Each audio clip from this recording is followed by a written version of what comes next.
Hello, everyone. Welcome to another episode of the B-Side podcast. Together with me is Marta Piekarska-Geater. Marta, it's so great to have you.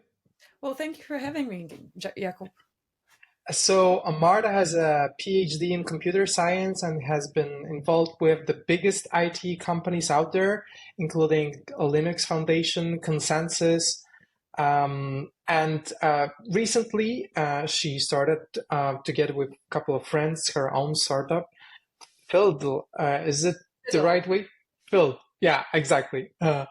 Where you act as executive director, if I'm correct. Yes, correct. So we will jump into this in a second, but first, I would like to ask you about the journey. So, what actually attracts you in terms of decentralized systems and open source? Because I think this is at the core of your interest for quite a while already. Yeah, I think, well, I come from very much open source background, together with my long time ago boyfriend and a couple of friends. We were the ones to really work very hard at the Free and Open Source Software Foundation, the first Polish FOSS that was Hmm. created. And I've been very passionate about just making technology available and everything that is there. I'm 35, so back when I was at university, open source was like the only way to go if you wanted to be like a real hacker in the like honest words of what hacker is, right? Hmm.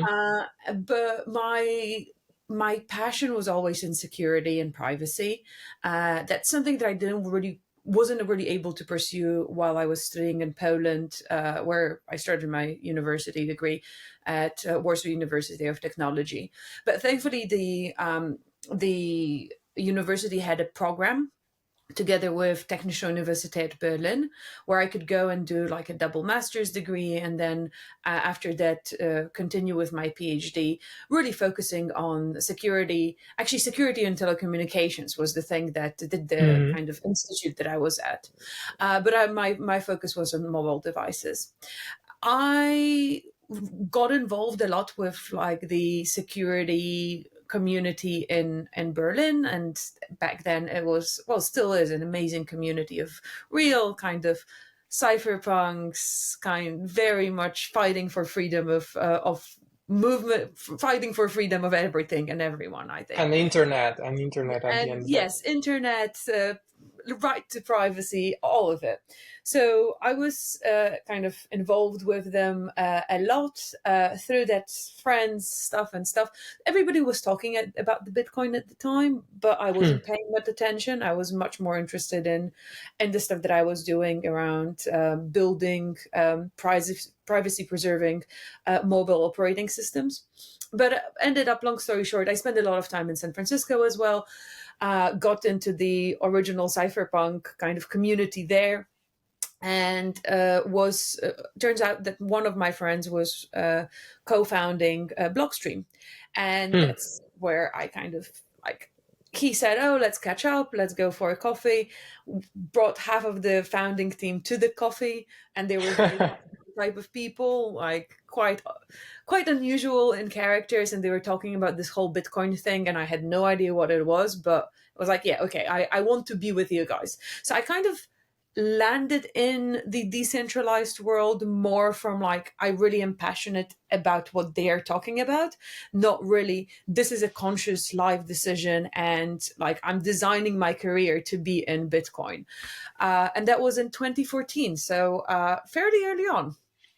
Super early on. So it's a great story to be dragged into this space by the OGs and the Blockstream team. Actually, I can imagine not many people can actually, share the specifics of this story. So that's an amazing background. And moving forward and moving to the present, how do you find today's blockchain space in general, Web3 project space? Does it still, follow the old ideals and decentralization concepts and open source concepts? What is your view? I think that well, it has become much more commercial. It's no longer just a bunch of very passionate people that want to bank the unbanked and do all of the greatness in the world. It's definitely a lot of people who also are seeing a commercial opportunity here. Yeah. I think it is what happened to the kind of operating system world, where initially we were all like really, well, we both were a little bit too young, but the world was really about open source and Linux and Unix and all that stuff. And then there came people that wanted to make money on it and saw a commercial opportunity. Mm. And that open source movement still continues to today. And I mean, Linux is growing stronger every day. But there's also that kind of much more centralized, very developer paid community that like, and there's nothing wrong with that either, right? We all need to put bread on our tables. And I think it's a similar thing that is happening in the blockchain space, especially that today, I remember when Ethereum was being born and we like Bitcoin people were outraged that like there is no way that there is another crypto blockchain that will do Yeah. anything good in this world. Crypto, the Bitcoin Max is still, I would say they are very reluctant to the new ideas and the new coins, and for good reasons sometimes. That's also true. Yeah, absolutely. So I think that it's just that kind of today there's no one thing, definitely no one blockchain, no even one blockchain industry or crypto industry or anything like that. So you get to have this spectrum, right? Where you have still the maxis and Bitcoin, and it's growing great. Last I checked the prices, they were quite good. On the other hand, you have much more centralized networks like Solana, for instance, and some of the, Mm. like, even if we go further, permission blockchain, right? The Hyperledger, the stuff that I used to work on, Mm. and everything in between. And so that's kind of on the decentralization spectrum. But similarly, you could draw a similar the spectrum in open source development. Some of it is developed purely in the open. Some of it is much more centralized. I'm currently moving and exploring the Filecoin ecosystem Hmm. because that's kind of where my new startup is, and that community is extremely open source and decentralized, and like at its core is just like we are building something that is supposed to stay for the next 50, 100, 200 years, right? We are preserving humanity's most valuable information Hmm. for years to come. So we are really passionate about that open source aspect because that's the only way that you can actually ensure that longevity. Yeah. So just to build on top of that, why do you think that this is the best way? I mean, the open source, because there are people trying to get their heads around. And of course, open source means more accessibility, but at the same time, the most successful company of our times, which is Apple, basically is closed source, right? So to Yeah. some extent, right? So I'm just trying to get your opinion on why open source matters and why decentralization matters as well. I think there is no ultimate answer. So you'll never catch me being a maxi on anything. Maybe That's good. everybody should go rowing because rowing is like the best sport ever. That's why I only maxi as you know, but everything else I'm not going to be like pushing for it.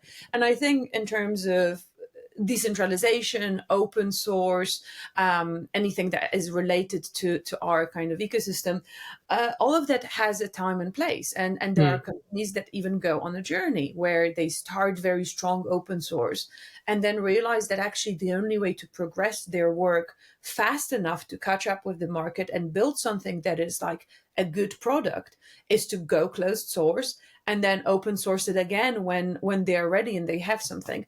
So I think that I would split the two, right? Because they are very somehow different. The open source is decentralized development, where decentralization is more kind of about how about other aspects of the product, not only the Mm. development part of it. Hmm.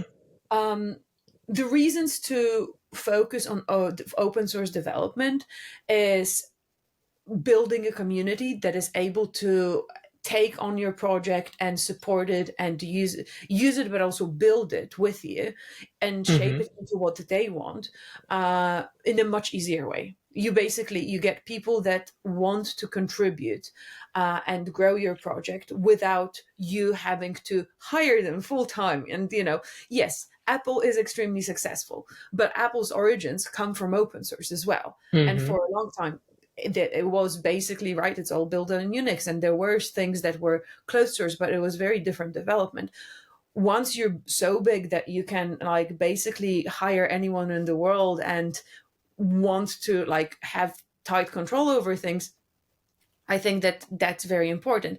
Apple still contributes to a lot of standards, and a lot of like releases a lot of open source work on their own. Right, their Hmm. product is not full time full open source. Right, there's a lot of black boxes in there, but the standards, the basics of it, is what makes the world grow. I like the comparison here to the fashion industry, Hmm. where actually the only advancement you have in fashion, if you think about it, is because people just steal from each other, build something new based on the the Dolce and Gabbana dress now goes through someone else, then lands at H&M, or maybe the fashion industry steals something from Zara and turns it into a new cool thing that they do and present on the catwalk.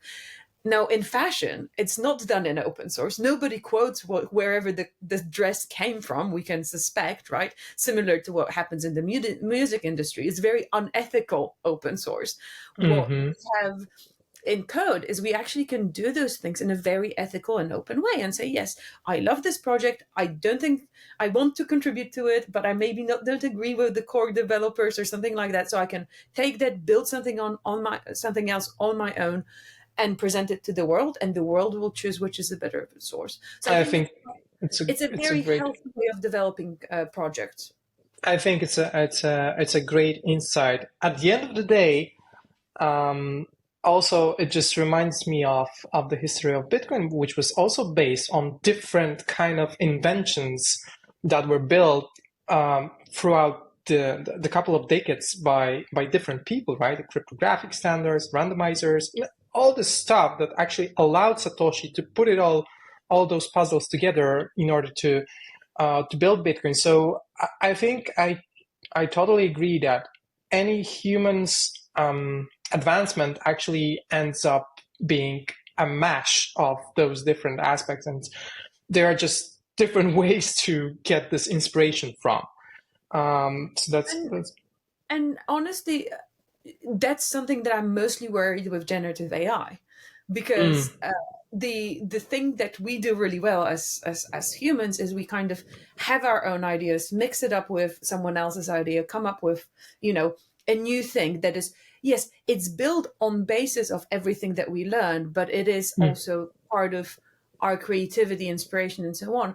With generative AI, it kind of all, as we can see, it all kind of gets more and more homogenized, and uh, basically we are starting to build just a common denominator of everything. Like, what's the common denominator of knowledge of diseases? Okay, this is what we want to know, and we don't want to know anything else. In literature, right, this is what we need to know about Shakespeare, and you're not going to even go and read Shakespeare because ChatGPT will tell you what you should be thinking about it.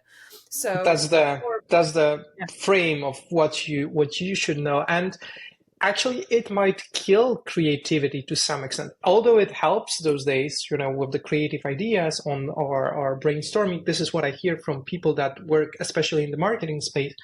But at the same time, people, to some extent, are getting used to someone thinking for them, right? So, in a creative way. So it may end up pretty badly, although we can see those. Let's say, first row effects that are pretty positive in the growth of our productivity. But who knows? I mean, that's a great point as well.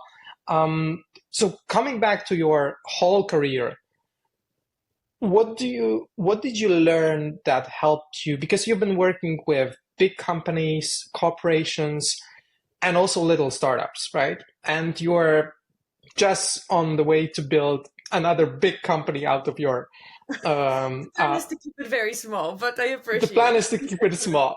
I'm pretty sure it's going to be successful in all the metrics you wish it to be. So, what have you learned throughout the whole journey that helps you out with setting up this new endeavor? Uh, what have I learned? Patience, that's for sure.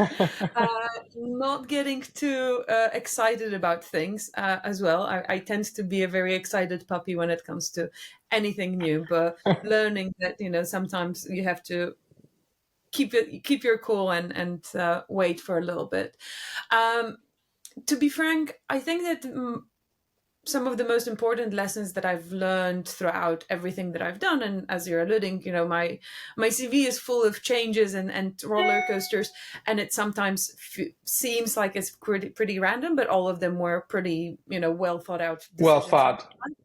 And that's because I really hate staling. I really hate just being in one, and especially when you work on one product or when one project. I'm a mentor to many startups, and I see that myself where people are like, I'm going to build a decentralized identity, it's going to be great, I'm like, yes, it's going to be great. Have you looked at what Sovereign Foundation has done? Have you looked at what the did and verifiable credentials are doing? Have you looked at Uport back in the day? And they're like, oh no, who are they? I'm like, well, you have to do your research to build a successful startup, but that's Mm, just because there's only so many hours in the day, and it's really hard to figure out a way to actually follow all of those things and do your research. So I really love being in positions where I can see overview of the whole ecosystem and stay kind of sharp that way, and mhm, really be able to connect the dots, and that gives me a completely different perspective. So I think that just like not being pigeonholed into one thing that you're doing right now, but staying aware of what's happening in the ecosystem is very, very important, especially in an mhm, ecosystem that is so rapidly changing as ours is. And then the other thing, I guess, that is also quite important is really, I think actually our industry is very good at it, but every favor you do to another person will pay off at some point. And mm. really, like, putting aside your differences and not like deciding that you're not going to be friends with someone because they went into this project and you don't really agree with that project. I mean, at some point, these people will also change their jobs, and it's better to be friends with them than not. Just because, like, we all need to help each other. While it feels like we are way bigger than we were in 2014, and of course we are still really small compared to the rest of the world. And we Yeah. really need to, like, the way that, like, minorities help each other out. We are a minority in this IT world, and we should be helping each other out to become successful. 100%. I mean, I always feel like whenever I open my X and the feed, I feel always like I'm in a bubble.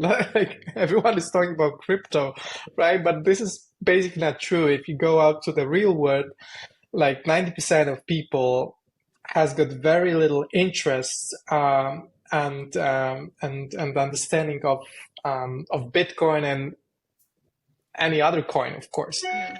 But coming back to that, what do you think is going to be the role of Bitcoin in the future? And there are, those days, there's a bit more of hype and discussions about layers two, but also about Bitcoin being a tool to protect different kind of things, different kind of infrastructures, rather than just Bitcoin blockchain, right? Because there is a massive, massive amount of computational power dedicated for Bitcoin mining, and this could serve also other purposes. How do you think about it?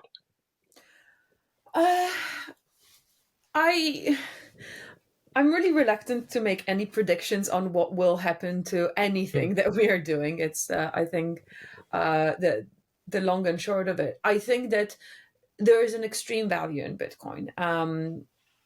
Not only because it's been an inspiration for beautiful other projects, right? If it wasn't for Bitcoin, we would not have most of the innovation that has happened over the past 10 years or so. It's also a great social experiment in some ways, Mm. understanding what is value, what is valuable, how do markets really work. I mean, there are some absolutely amazing analysis from economists saying, well, we kind of knew that the markets would work this way, but now that we opened it to public, it's like it turns out that all of it is the design of markets is such because that's how markets work, not because Hmm. someone just stood there and said, "Oh, we will do it this way." Because we had It's down as ground up, right? yeah, yeah, it's upwards development or bottom up development, and this is really interesting to me that when we were starting, there was this whole movement of, oh, we will unbank the bank or bank the unbanked, and we'll just empower everyone and giving opportunity for everyone to have equal rights to money and so on and so forth. Well, actually, if you look what happened is we have a different group of people that got rich, not the ones that would normally get rich because like they are involved in the same things, but we still have the same system where there is 1% that is extremely powerful and 99 that are kind of hoping that one day they will be. So we have our Bitcoin dream, our crypto Hmm. dream instead of our American dream, but that's it, right? It's just like, so that's, I think that, but that's very valuable in terms of like future of humanity, understanding how we work. I think that there's a lot that we can learn from it. I think it also did and is still quite questioning the status quo in a Hmm. way which allows the traditional markets to really rethink and start changing things. It's maybe not as fast as we want it to be, but it's definitely changing. And with the ETFs and everything else, you can really see that this is a real change. So I think that I'm I'm quite confident that Bitcoin is here to stay. I don't know about other currencies. I think Ethereum is pretty safe as well. Hmm. Now, will we go to a shop, or like, will my daughters go to a shop in 30 years' time and be like, oh, could I pay with my Bitcoin, please? I don't really know if we need that. But Hmm.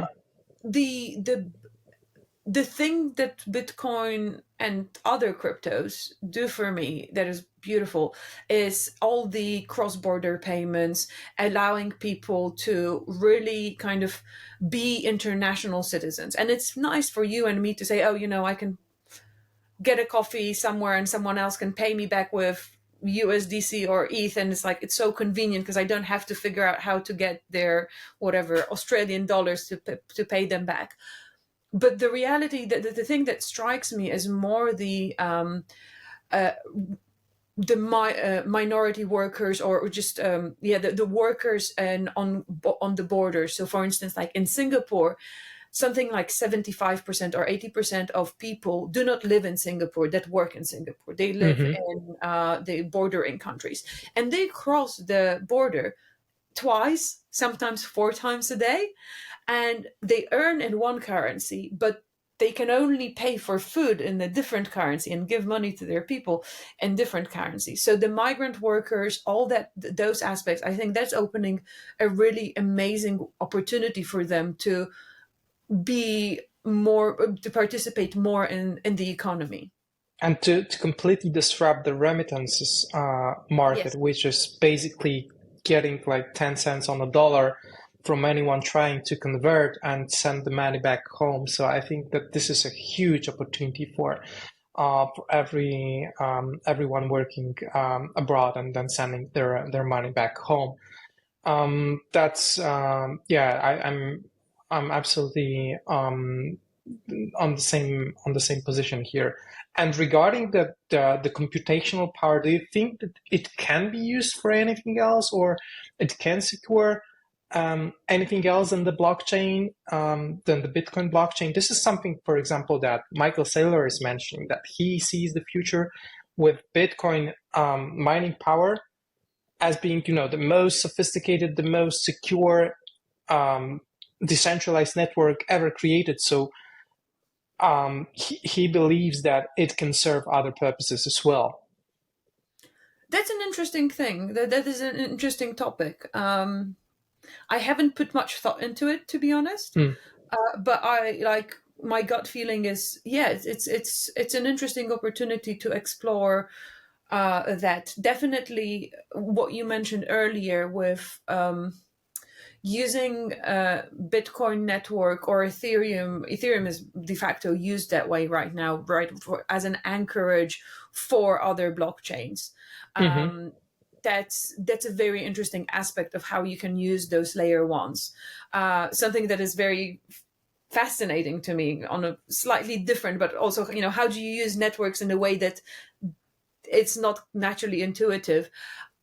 Just recently, Filecoin became the archival blockchain for Solana, which is like Okay. you're using one blockchain to archive another blockchain now, or another layer one. But it makes a lot of sense because of how Solana is built. They do need an archival system. Filecoin is, a very powerful storage system, so why not? So I'm absolutely convinced that we can find very interesting ways of Other using Bitcoin as that very secure storage layer, or very secure computational layer. Great. And just building on Filecoin and what you guys are building right now, can you share a bit more without getting into super technical stuff? Yeah, it's so FIDL stands for Filecoin Incentive Design Labs. We are a project that was kind of span out or funded by Protocol Labs and Filecoin Foundation Hmm. to really focus on building tooling and tooling around good participation, or providing valuable storage to Filecoin.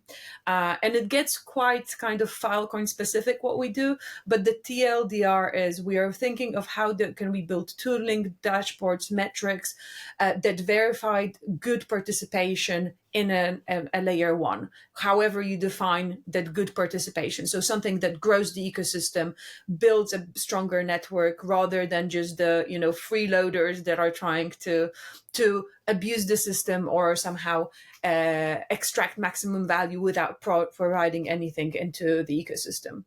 Okay, so you're, if I understand it correctly, so you're basically a project that has to work in two dimensions at least. So one is the ethical dimension, and the other part is like a technical element to it that is dedicated to making it fair to use, good Yes. to use, if I Yes. understand correctly. Amazing, amazing, Marta. I cross my fingers for that. I'm pretty sure this is going to be super important project.